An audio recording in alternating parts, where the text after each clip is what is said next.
Hello friends, നമ്മുടെ ഇന്നത്തെ video അതന്നെ നമ്മൾ തമ്മിൽ കണ്ട പോലെ ഒരു മിനി സ്റ്റാർ ഉണ്ടാക്കുന്ന വീഡിയോ ആണ്. അതിനായിട്ട് നമ്മൾ ആദ്യം കളർ പേപ്പർ ഒന്ന് നീളത്തിൽ കട്ട് ചെയ്യുക. കളർ പേപ്പർ അല്ലെങ്കിൽ A4 ഷീറ്റ് ആണെങ്കിലും മതി. ആദ്യം നമുക്ക് A4 ഷീറ്റിൽ ഉണ്ടാക്കി പഠിക്കാം. ഞാൻ ഇവിടെ കളർ പേപ്പർ എടുത്തത്. അപ്പോൾ ഞാൻ ഇട്ട പോലെ ഒരു നോട്ട് ഇട്ട് കൊടുക്കുക. എന്നിട്ട് ബാക്കി വരുന്ന ചെറിയ ഭാഗത്തിന് ബാക്കിലേക്ക് തള്ളിയിട്ട് വലിയ ഭാഗം അതേ സൈഡ് കൂടി ഒന്ന് മേലേക്കും താഴേക്കും ഒന്ന് മടക്കി കൊടുക്കണം. ഓക്കെ, അങ്ങനെ മടക്കി കൊടുക്കുമ്പോൾ നമുക്കൊരു വീടിൻ്റെ ഷേപ്പ് കിട്ടും. അത് ഞാൻ കാണിച്ചു തരാം. അപ്പോൾ ബാക്കി വരുന്ന ഭാഗം ഇതിൻ്റെ ഉള്ളിലേക്ക് ഒന്ന് തള്ളിക്കൊടുക്കണം കേട്ടോ. അത് കഴിയുമ്പോൾ ഇങ്ങനെ ഒരു വീടിൻ്റെ ഷേപ്പ് നമുക്ക് കിട്ടും. ഓക്കെ, ഈ ഒരു വീടിൻ്റെ ഷേപ്പ് നമുക്ക് കിട്ടും. അതിന് നമ്മൾ ഒരു കൂർമ്മയായ ഭാഗം വരുന്നതിനെ ഒന്ന് മടക്കി കിടക്കണം. അപ്പോൾ ക്യാമറയിൽ മടക്കിയപ്പോൾ എനിക്ക് കിട്ടിയില്ല. അതുകൊണ്ട് ഞാൻ ക്യാമറ ഓഫ് ആക്കിയപ്പോൾ മടക്കി, അപ്പോൾ കിട്ടി കേട്ടോ.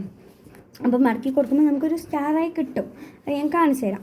ഓക്കെ, ഇതുപോലത്തെ സ്റ്റാറാണ്. ഇതൊരു തട്ടിക്കൂട്ട് സ്റ്റാറാണ്. കുറച്ചും കൂടി നന്നായി ചെയ്ത് നല്ല സ്റ്റാർ കിട്ടും. അപ്പോൾ ഇഷ്ടപ്പെട്ടിട്ടുണ്ടെങ്കിൽ ലൈക്ക് ചെയ്യണം, ഷെയർ ചെയ്യണം, സബ്സ്ക്രൈബ് ചെയ്യണം. അടുത്ത വീഡിയോയിൽ കാണാം. അപ്പോൾ എല്ലാവരും സപ്പോർട്ട് ചെയ്യണേ. ബൈ.